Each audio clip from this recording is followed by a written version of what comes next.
हकीकी आज़ादी मार्च को मामूली सी रैली कहने वाले हुकूमत घुटनों पर आ गई। इसहाक डार सदर मुमलिकत से मिलने जा पहुंचे।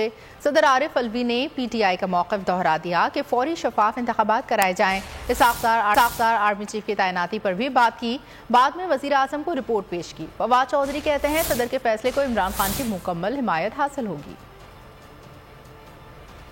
तहरीक इंसाफ से कोई बात न करने जैसी बातें करने वाले सदर मुमलिकत के दर पर जा पहुंचे। सदर आरिफ अलवी से वजीर खजाना इसहाक डार ने मुलाकात की। हकीकी आज़ादी मार्च और अहम तैनाती पर बातचीत हुई। सदर मुमलिकत ने PTI का मौक़िफ़ सामने रख दिया। कहा मुल्क में सियासी इस्तेहकाम का वाहिद रास्ता जल्द और शफाफ आम इंतखाबात है। हुकूमत जमहूरियत को कबूल करते हुए अवाम की राय का एहतराम करे और आम इंतखाबात का ऐलान करे। सदर मुमलिकत से मुलाकात के बाद इसहाक डार वजीर आज़म शहबाज शरीफ को रिपोर्ट पेश करने जहाँ पहुँचे, जहाँ उन्होंने ख्वाजा आसिफ के साथ सदर से होने वाली मुलाकात और उनके मौक़िफ़ से आगाह किया। मुलाकात में अहम तैनाती पर भी बातचीत हुई। PTI के सीनियर नायब सदर फवाद चौधरी ने ट्विटर पर लिखा, आर्मी चीफ की तकर्रुरी के हवाले से होने वाले सदर के किसी भी फैसले को इमरान खान की मुकम्मल हिमायत हासिल होगी। आर्मी चीफ की तकर्रुरी के ज़िम्मे में सदर मुमलिकत अपनी आईनी जिम्मेदारी अदा करेंगे। उनका कहना था कि ये वाज़ेह कर दूं, सदर मुमलिकत आरिफ अलवी जो भी कदम उठाएंगे इमरान खान उसकी हिमायत। और अगर आपको हमारी ये वीडियो पसंद आई है तो लाइक पर क्लिक कीजिए।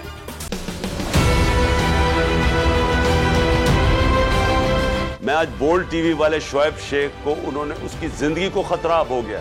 पहले उसको था अरशद शरीफ को, आज शोएब शेख का मुझे पैगाम आया, उसको धमकियां दे रहे हैं कि उसको मारेंगे। इस सिर्फ के बोल्ड टीवी हमें उठा रहा है। बोल्ड ने हमेशा हक और सदाकत का साथ दिया, सच के साथ खड़ा रहा।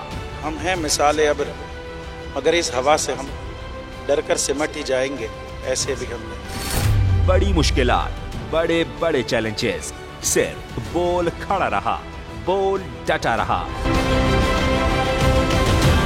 बोल को है जरूरत अवाम के दुआओं की।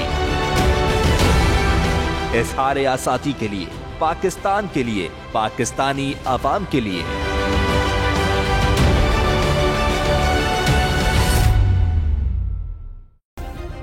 सब्सक्राइब करें और बेल दबाएं ताकि कोई खबर रह न जाए।